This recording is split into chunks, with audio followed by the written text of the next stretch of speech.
Hello everyone, my name is Adam and welcome back to pliplop.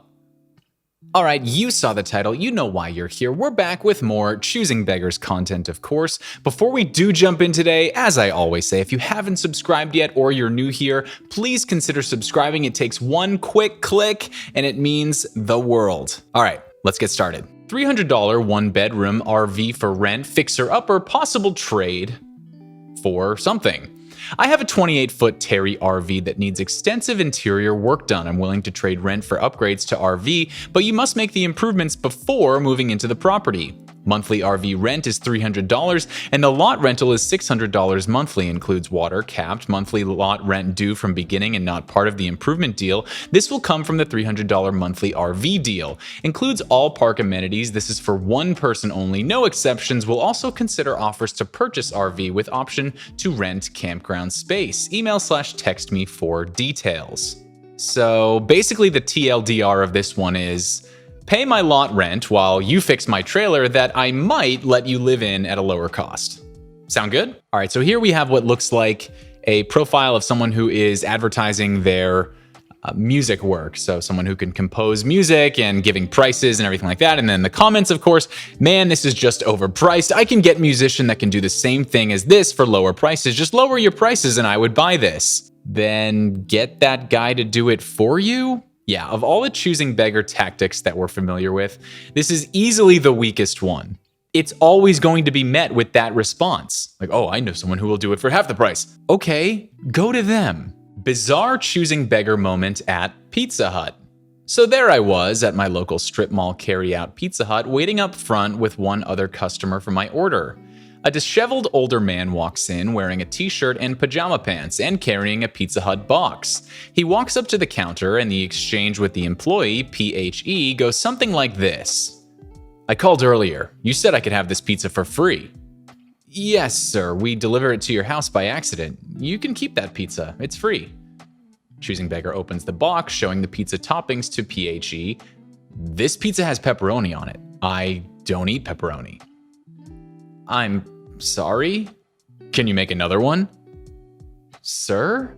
Since this pizza's free, but I can't eat it, can you make me another one? I was listening to the entire exchange, and I perked up here and shared WTF looks with the employee and the other waiting customer. Then I laughed uproariously at the choosing beggar's brazen and shameless request. The choosing beggar turned around to look at me and then lowered his eyes sheepishly. If you'd like to pay for one, sure. No. Leaves the pizza on the counter and walks back out of the door. I shared a brief moment of, did that really happen? With the other customer and the employee for about 30 seconds until my pizza was ready. I guess this guy thought that he was entitled to a free pizza of his choosing to compensate him for the inconvenience of a missed delivery being sent to his house. Not that he was being allowed to keep that particular pizza since it couldn't be re-delivered to the correct customer once it was in his hands. Yeah, the entitled brain does some funny things in situations like this, doesn't it?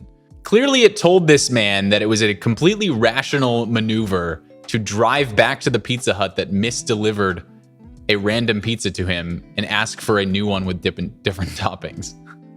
I don't know. Let's see what the comments say. While awkward for the employee, good for them to do that. The enabling of this kind of behavior is precisely what keeps it alive and well. These absolute a-holes create a stink, some manager comes out to calm them down, they get whatever mad request they wanted, and it further reinforces their behavior. Any reasonable person would have known that they got that pizza by mistake, and it would be left there for them. Elderly fellow tenant demands my pay card. Background, I have EBT, also known as SNAP or food stamps because I am disabled. Back in 2017, when I moved into an apartment building in town, I'm walking back from a drugstore, think Rite Aid or CVS. This lady, a tenant of the same building, stops me and starts giving me this sob story about how her oldest son just died and he was the one buying her groceries, and she has not eaten in 3 days. Now, she looked to be in her early 80s, and while it looked like a stiff breeze could tip her, she did not look malnourished. Anyways, I did feel bad, and I'm a sucker, so I offered to walk with her to the drugstore. They carried frozen food and snacks, or for her to give me a short shopping list. No problem, I think to myself. I can just eat smaller portions for a month. Clearly, it was a big problem for her. She starts declining my offers and keeps asking for me to give her my EBT card and PIN. I can go with you is met with, no, I like to be independent. Give me your card? If you give me a list is met with, this is the only time I leave my apartment. Give me your card?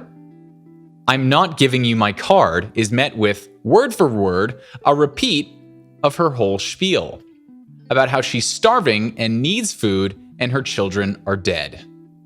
Now, I'm gullible in giving. Well, I used to be, but I'm not giving someone who stopped me in the street my sole means to afford food every month.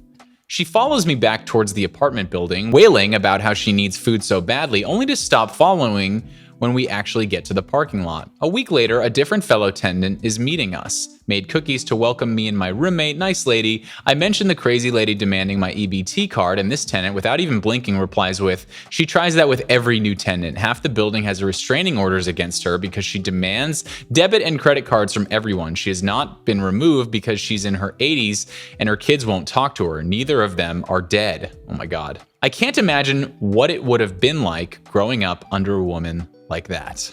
Okay, kind of a twist at the end there. Neither of her children are dead.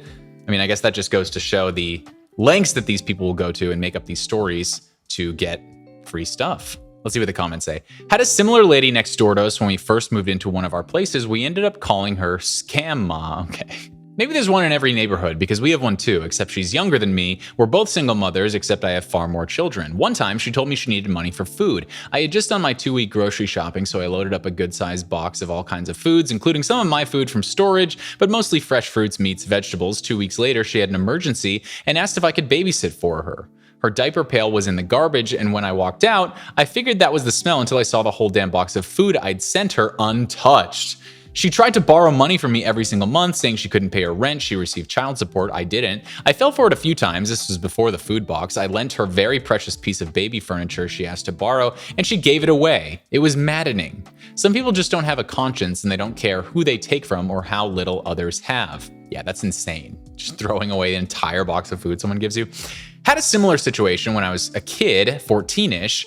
We had moved into a new rental. Mother was working on supper and grandmother was watching TV, so I answered the door. The guy had knocked, seen I was a kid, and said, look, I got a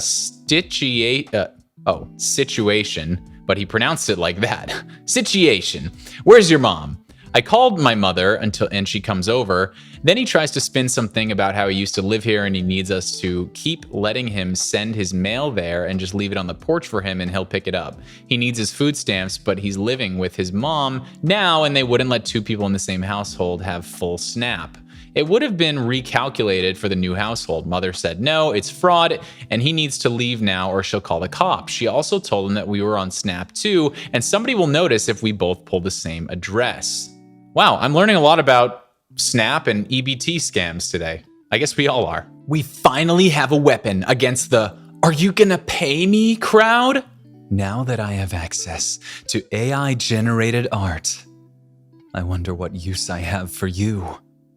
The uppity online artist charging $275 just... Wow, so this is an anti-artist meme of someone who just simply wants to get paid for their art? How dare those uppity artists wanting to get paid? The nerve. How entitled do you have to be to not want to starve to death? The nerve of some people.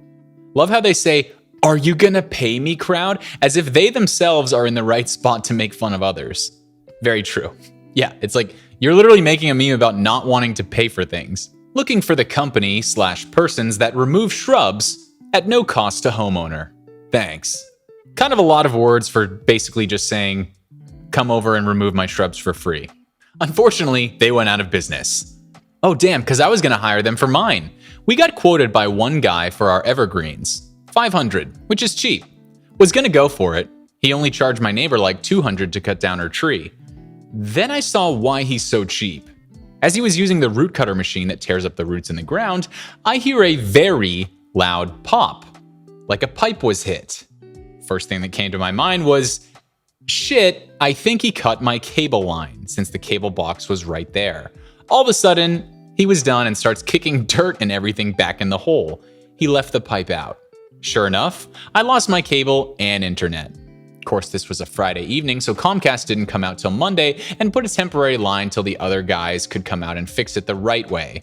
We decided, since where the shrubs are has like gas lines and AT&T lines, it's probably best we get a much better person. All right, I think we'll end it there. So thank you all so much for watching. If you enjoyed the video, please consider giving it a like or letting us know in the comment section down below. As I mentioned before, if you haven't subscribed yet or you're new here, consider subscribing. It takes one click and it helps out a ton.